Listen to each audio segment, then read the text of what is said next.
सभी को नमस्कार। मेघदूत विरह वेदना का, प्रेम की पीड़ा का, प्रेम की अनन्य निष्ठा का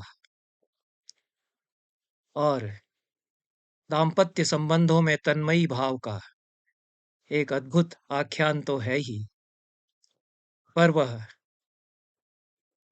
एक सांस्कृतिक काव्य भी है और अनेक सांस्कृतिक उपगमों का, अनेक सांस्कृतिक धाराओं का मेघदूत के प्रवाह में समागम हुआ है। वह एक दार्शनिक और आध्यात्मिक कविता भी है, जो हमारी चेतना के ऊर्ध्वारोहण का निदर्शन करती है। बहुत छोटी सी कविता में कितनी अर्थ विच्छित्तियां, जीवन के कितने स्तर, जगत के कितने स्तर, सत्ता के कितने स्तर एक एक पंक्ति में, एक एक श्लोक में समेटे जा सकते हैं। यह कालिदास ने अपनी विलक्षण प्रतिभा के द्वारा इस काव्य में बता दिया है। मेघदूत वृष्ट यज्ञ का आख्यान भी है और उसमें वैदिक भावबोध और आगम की परंपराएं दोनों का संगम समागम हुआ है। वैदिक वाङ्मय में, संहिताओं में वृष्ट यज्ञ का वर्णन है और उस वृष्ट यज्ञ की एक कथा मेघदूत प्रस्तुत करता है। मेघ केवल बादल नहीं है, वह कामरूप पुरुष है और वेदों में जिस काममय पुरुष का वर्णन किया गया है वैदिक साहित्य में, काममय एवायम पुरुषः, उसके कारण मेघ की पूरी यात्रा एक सांस्कृतिक और आध्यात्मिक दार्शनिक यात्रा भी बन जाती है। वासुदेव शरण अग्रवाल ने मेघदूत को भारत की देव मातृक भूमि पर श्रृंगार और आत्मा के चैतन्य की पूर्ण भाषा कहा है। यक्ष स्वयं भी काममय पुरुष है, मेघ भी प्रकृति का काममय पुरुष है, इंद्र का प्रधान पुरुष है। जानामि त्वाम प्रकृति पुरुषम काम रूपम मघोना। प्रकृति और पुरुष दोनों मेघ की मेघ के स्वरूप में कालिदास ने निदर्शित कर दिए हैं। दूसरी तरफ यक्ष है। भट्टोजी दीक्षित यक्ष की निरुक्ति बताते हुए कहते हैं कि ई से संयुक्त अक्षि वाला यक्ष है। ई अक्ष यण संधि से यक्ष हो जाएगा। ई कामा अक्षणोर यस्य स यक्षः। ई इकार काम को कहते हैं। मेघदूत में अक्षर मात्रिकाओं का कालिदास संकेत करते हैं, जो शैव शास्त्र में वर्ण मात्रिका या अक्षर मात्रिकाएं बताई गई हैं। इकार काम है और उस जिसकी अक्षी आंखों में काम है वह यक्ष है। दूसरी तरफ मेघ को जीमूत भी कहा जाता है, क्योंकि जल ही जीवन है और जल रूपी जीवन रूपी जल को अपने भीतर वह समाहित करता है। विद्युत उसकी शक्ति है।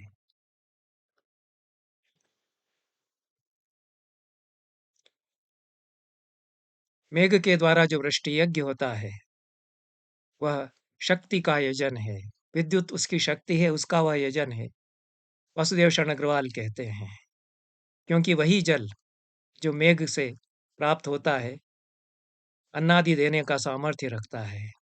ऐत्रेय ब्राह्मण में कहा है, वृष्टिर्वै याज्या विद्युदेव। वृष्टि जो यज्ञ है उसमें विद्युत का ही यजन किया जाता है। विद्युत धीदम वृष्टि मन्नाद्यम संप्रयच्छति। विद्युत ही यह वृष्टि के द्वारा अन्न आदि प्रदान करती है। शतपथ ब्राह्मण में विद्युत को ज्योतिर्मयी कहा है। विद्युत व अपाम ज्योति, पानी की यह ज्योति है। पानी में आग भी रहती है और विद्युत उसमें है, मेघ में वह ज्योति रूप है विद्युत।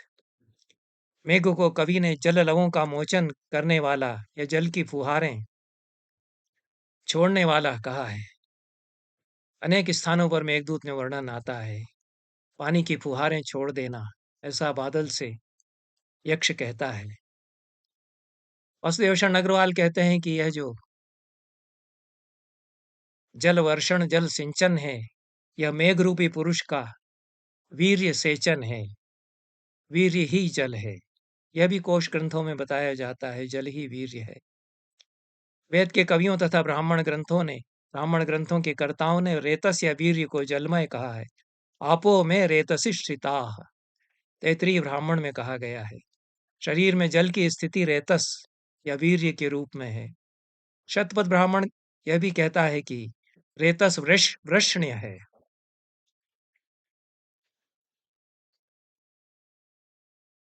तो मेघ की वृषणशीलता का एक आख्यान मेघदूत में कालिदास करते हैं।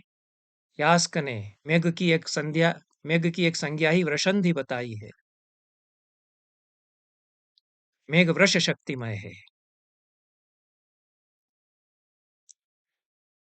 जो वृष शक्तिमय है, वही सोपान पर पैर रखकर मणितट का आरोहण करते शिव के लिए बिछ सकता है। अपने आप को सोपान बना सकता है। शिव और शक्ति के आरोहण की यात्रा में वह सोपान बन सकता है। जो निचुड़ चुके हैं, ऐसे लोगों का वहां काम नहीं। निचुड़े मेघों का वहां कुछ प्रयोजन नहीं। वासुदेव शरण अग्रवाल कहते हैं। कालिदास इंद्र के वाहन ऐरावत का मेघदूत में उल्लेख करते हैं। क्षणमुख पटप प्रीति ऐरावत पर तुम कर देना। थोड़ी देर के लिए उसके मुख पर पर्दा जैसा बनकर छा जाना उसको अच्छा लगेगा। मेघ भी इंद्र का वाहन है। ऐरावत भी इंद्र का वाहन है। ऐरावत और मेघ की समाकारिता हो जाती है, क्योंकि इरा भी जल को कहते हैं।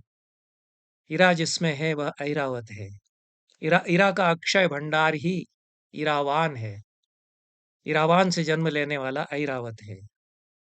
मेघ का एक और पर्याय अभ्र मातंग है, अमरकोश में बताया गया है। और ऐरावत का भी यही पर्याय है, ऐरावतोभ्र मातंग। इस तरह से ऐरावत जो इंद्र का वाहन है और शक्ति का प्रतीक है, वही बादल है। ऐरावत की पत्नी अभ्रमु है, इसलिए अभ्रमु मातंग उसको कहा गया है। अभ्रमु विद्युत का पर्याय भी है। तो विद्युत मेघ की शक्ति भी है। विद्युत ऐरावत की पत्नी भी है, अभ्रमु है। इस तरह से ऐरावत और मेघ पर्याय हो जाते हैं। मेघ का ही एक रूप ऐरावत है, ऐरावत का ही एक रूप मेघ हो जाता है, और दोनों मिल भी जाते हैं। इनके द्वारा वृष्टि यज्ञ का जो आख्यान कालिदास करते हैं, उसमें प्रकृति पुरुष आहुति देते हैं। मेघ का वृष्टि करना रेतस से निषिंचन का प्रतीक है। इस दृष्टि से मेघ को अथर्ववेद में ऐसा ब्रह्मचारी बताया गया है जो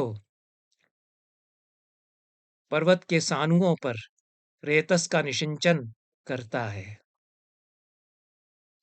अभिक्रंदन स्तनयन अरुण शितिंगो बृहच्छेपोनु भूमौ जभार ब्रह्मचारी सिंचति सानौ रेत पृथिव्याम तेन जीवंति प्रदिशश्च तस्रः। अथर्ववेद के 11वें अध्याय में 5वें सूक्त में कहा गया। स्तनन करता हुआ, गर्जन करता हुआ, बृहच्छेप वाला ब्रह्मचारी रूप मेघ पृथ्वी पर रेतस का सिंचन करता है। उससे चारों दिशाएं उर्वर होती हैं, जीवित होती हैं।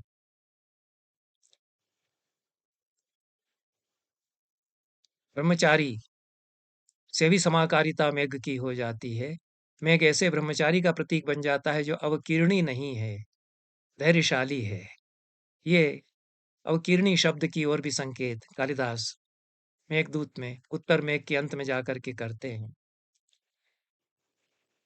तो ये जो वृष्टि यज्ञ है, इसकी पूरी दार्शनिक और आध्यात्मिक व्याख्या उपनिषद करते हैं। छांदोग्य उपनिषद के ऋषि पंचविध साम की उपासना में वृष्टि यज्ञ का प्रतिपादन भी करते हैं। वृष्टौ पंचविधम साम उपासीत। छांदोग्य कहता है पंचविध साम की उपासना वृष्टि के द्वारा होती है। पुरो वातो हिंकारः मेघो जायते स प्रस्तावः वर्षति स उद्गीतः विद्योते विद्योतते स्तनयति स प्रतिहारः उद्गृह्णाति तन्निधनं वर्षति स उद्गीतः विद्योतते स्तनयति स प्रतिहारः इत्यादि। वर्षति हास्मै वर्षयति ह य एतदेवं विद्वान् वृष्टौ पंचविधं साम उपासते। यह प्रस्ताव, प्रतिहार, उद्गीत, प्रतिहार, निधन, ये जो पंचविध साम है, यह मेघ के द्वारा वृष्टि यज्ञ में संपादित किया जाता है। उसका जन्म लेना ही प्रस्ताव है, वर्षा करना उद्गीत है, उसका विद्योतित होना और स्तनन करना या गर्जन करना प्रतिहार है, उसका उद्ग्रहण करना निधन है, वर्षा करना उद्गीत है। इस प्रकार से पंचविध साम की उपासना मेघ वृष्टि यज्ञ के द्वारा करता है। यक्ष संदेश देता है मेघ को, वो मेघ मौन है। भौतिक रूप से तो एक भौतिक स्तर पर व्याख्या बनती ही है कि यक्ष बावला होकर के कुछ तो भी बड़बड़ाता है, वह जानता भी है कि बादल है या नहीं सुन रहा है। यह एक आदि भौतिक स्तर है और इसी में मेघदूत समाप्त हो जाता है। एक दूसरा स्तर है जिसमें मेघ प्रकृति पुरुष है। प्रकृति पुरुष बोलता नहीं है। वासुदेव शरण अग्रवाल कहते हैं जिस कवि ने मेघ के विराट स्वरूप को भली प्रकार समझ लिया था, उसी के निकट मेघ के मौन में भी संदेश कथन की सामर्थ्य है। उसके लिए मेघ सारी प्रकृति का काममय पुरुष है, ऐसा वासुदेव शरण अग्रवाल कहते हैं। कालिदास भी बार बार यह सूचित करते हैं कि वह बादल सिर्फ धूमत ज्योतिष सलिल मरुत का सन्निपात मात्र नहीं है। एक स्तर पर वह प्रकृति पुरुष बन जाता है क्योंकि वह शक्तिमय है। कर्तुम यच्च प्रभवति महिमुच्छिलीन्द्राम अवंध्याम, धरती को अवंध्य और उच्छिलीन्द्र बना देता है। यो वृंदानी त्वरयति पथि शाम्यताम प्रोषिताना, पथिकों को हड़बड़ी उनके भीतर पैदा कर देता है, त्वरा पैदा कर देता है घर लौटने के लिए। ये जो शक्ति है वह सजीव कामरूप पुरुष की शक्ति है। इस तरह काम के द्विविध स्तर कालिदास प्रतिपादित करते हैं। देह के सौंदर्य के प्रति खिंचाव, आकर्षण, उसमें परिवसित होने वाला एक काम है। एक उससे ऊपर कामरूप प्रकृति पुरुष का काम है। काम ही है वह साक्षात मेघ या बादल। और इस कामरूप पुरुष को कालिदास उस अलका में पहुंचाते हैं जहां काम का जो सीमित रूप है, दैहिक रूप है, उसको भस्म कर देने वाले शिव विराजमान हैं, जिनके भय से मनमत वहां फिर धनुष उठाने का साहस नहीं करता। लेकिन तस्यारंभश चतुर्वनिता विभ्रमैरेव सिद्ध, उसको आवश्यकता ही नहीं पड़ती अपना धनुष उठाने की। शिव को भी वृष वाहन कहा गया है। वृषण, वर्षण, वृष्ण एक ही धातु से बने हुए शब्द हैं।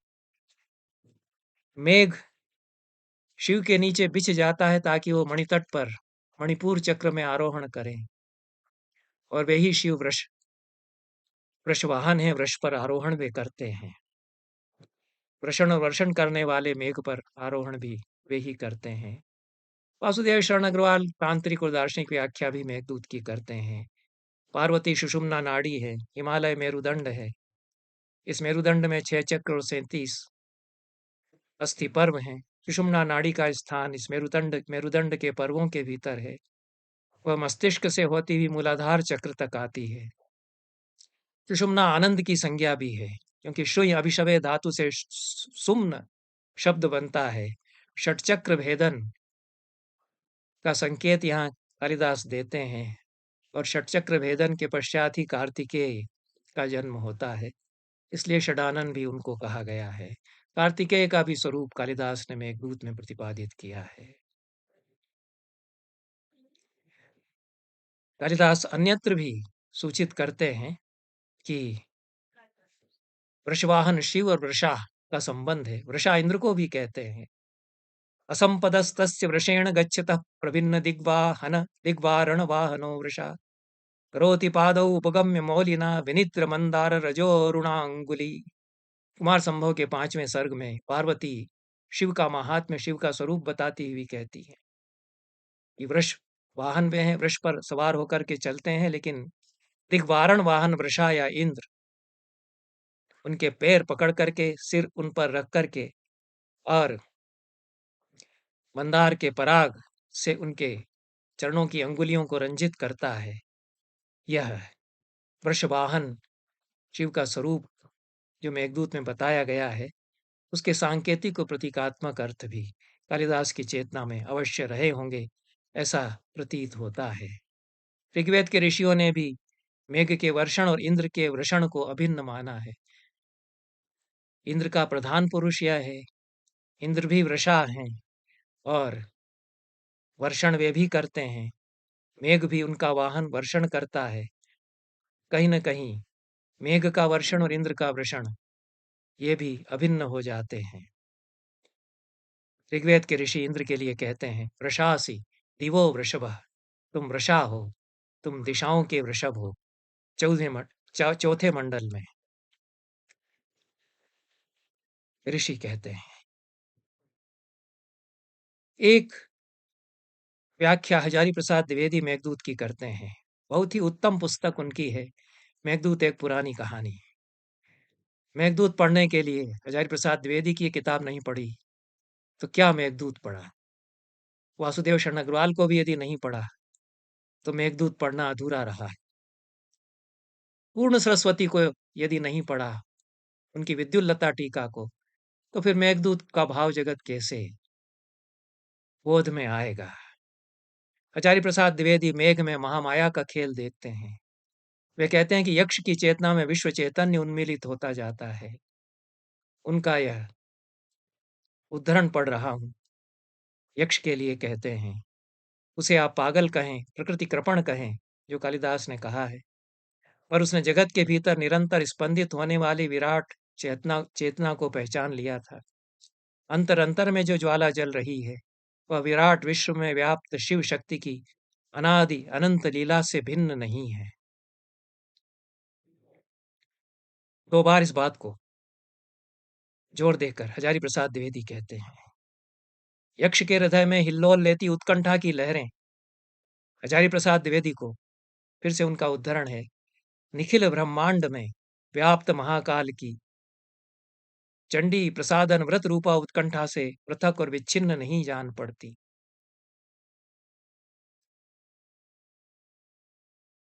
उसको महामाया की सबसे सुकुमार और शालीन शोभा तरुणियों तरुणियों के रूप में अभिव्यक्त उत्फुल्ल कमलों में लीलायित जान पड़ती है।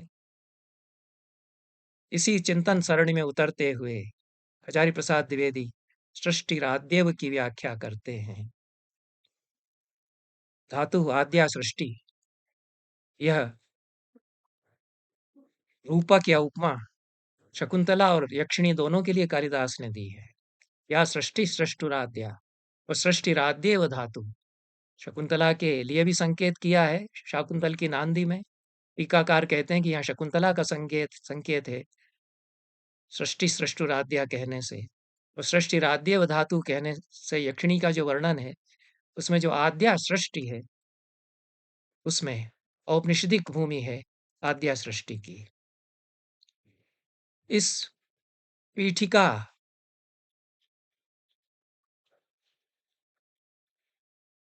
पर मेघदूत पर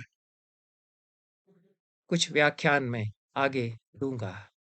यह केवल उसकी भूमिका मात्र है और प्रति श्लोक या कुछ मुख्य श्लोक लेकर पूर्ण सरस्वती, वासुदेव शरण अग्रवाल, भरत मल्लिक, दक्षिणावर्तनाथ आदि टीकाकारों ने मेघदूत की अध्यात्म भाव भूमि को, दार्शनिक चेतना को और उसकी काम पुरुष की यात्रा को जिस प्रकार से उन्मीलित किया है, उस पर मैं आगे चर्चा करूंगा।